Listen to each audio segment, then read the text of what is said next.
আমার মায়ের পেট যদি হলো সন্তান যেভাবে শহীদ থাকতে পারে না, আমার মায়ের ইজ্জতের চেয়ে, আমার বাবার ইজ্জতের চেয়ে, তামাম খুব গায়রাতের চেয়ে, আরশ কুরসি লৌহ কলমের চেয়ে আমার নবীদের শান মান কথা বলেন বেশি কি বেশি না?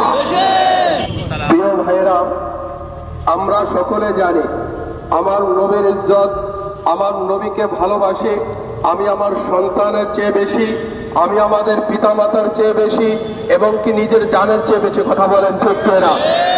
এই নবীর ইজ্জত রক্ষার্থে যদি আবার একটা যুদ্ধ প্রয়োজন হয়, আবার একটা হাজী শরীয়তুল্লাহ থেকে পীর হানজালা তোহাসাদ যদি ডাক দেওয়া হয়, এই নবীর ইজ্জত রক্ষা করার জন্য যদি জানের প্রয়োজন হয়, কারা কারা জান দিতে রাজি আছেন ইনশাআল্লাহ?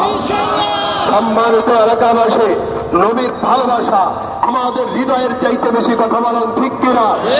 এই নবীর ইজ্জতের উপরে কলঙ্কের দাগ দিয়ে, নবীকে গালি দিয়ে পুরো বিশ্বের তৌহিদি মুসলমানের অন্তরে আগুন জ্বালিয়ে দিয়েছে। বলেন ঠিক কিনা? আমার মায়ের পেট যদি হলো সন্তান যেভাবে শহীদ থাকতে পারে না, আমার মায়ের ইজ্জতের চেয়ে, আমার বাবার ইজ্জতের চেয়ে, তামাম খুব গায়রাতের চেয়ে, আরশ কুরসি লৌহ কলমের চেয়ে আমার নবীদের শান মান কথা বলেন বেশি কি বেশি না?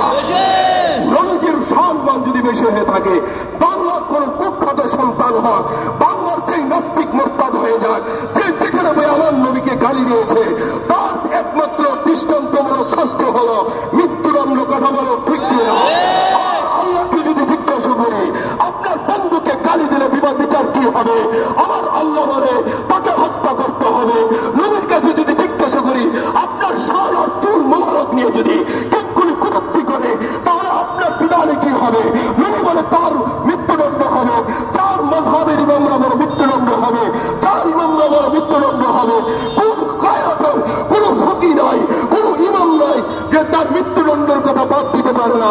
একমাত্র শাস্তি হবে নবীর দুশমনের, একটাই শাস্তি হবে মৃত্যুদণ্ড। নাস্তিকে